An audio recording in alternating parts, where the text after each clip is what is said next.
खुलकर जिंदगी जीना सीखो, लकीर का फकीर आपने नहीं बनना। ये आज का टॉपिक है, डिटेल से आपके बताऊंगा। लकीर का फकीर क्या होता है, वो सिंपली आप असेस कर सकते हैं कि सुबह जब आप उठते हैं सबसे पहले दिमाग में आपके क्या चल रहा होता है। अब 90% कौम ऐसी है जिसको पता ही नहीं होता, वो ऑटोमेटिक चल रहे होते हैं। नॉर्मली क्या होता है कि आप सुबह उठते हो और पहले से कोई ना कोई मसला चल रहा है, या पहले से लेट हो, ऑफिस जाना है, कहीं जाना है, या आप आफ्टरनून में उठते हो अगर वेले हो, और पहले से इस तरह की चीजें चल रही होती हैं जो आपको जिंदगी में हेल्प आउट नहीं करती। यानी मसले मसाइल चल रहे होते हैं और आप उठते हो और मसले मसाइल के साथ जो हैं सारे उनके साथ डील करना शुरू कर देते हो और आखिर में फिर रात को सो जाते हो। और ये है लकीर का फकीर होना, क्योंकि जब से आप पैदा हुए आपने जो सब चीजें सिस्टम ने आपको, आपके कल्चर ने आपको सिखाई हैं कुछ चीजें, कि अमीर बड़े 2 नंबर होते हैं, पैसा कमाना या पैसे की बात करना ये बहुत बुरी बात है।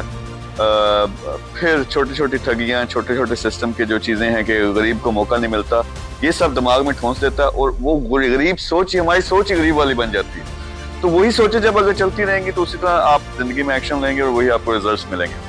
तो अगर आपने डिफरेंट जिंदगी जीनी है तो खुल के जियो। खुल के जीने का क्या मतलब होगा, रिलैक्स होके एक दफा आधा घंटा 15 मिनट से ज्यादा लगते हैं लोगों को, ये टाइम नहीं मिलता। यानी वो कमेंट तो करेंगे मेरी वीडियोस के ऊपर कि ये ऐसा नहीं होता, वैसा होता है, बगैर एक्सपीरियंस के, लेकिन वो ये नहीं करेंगे कि अपने साथ बैठो, आराम से बैठ के सोचो यार जिंदगी मुझे चाहिए क्या।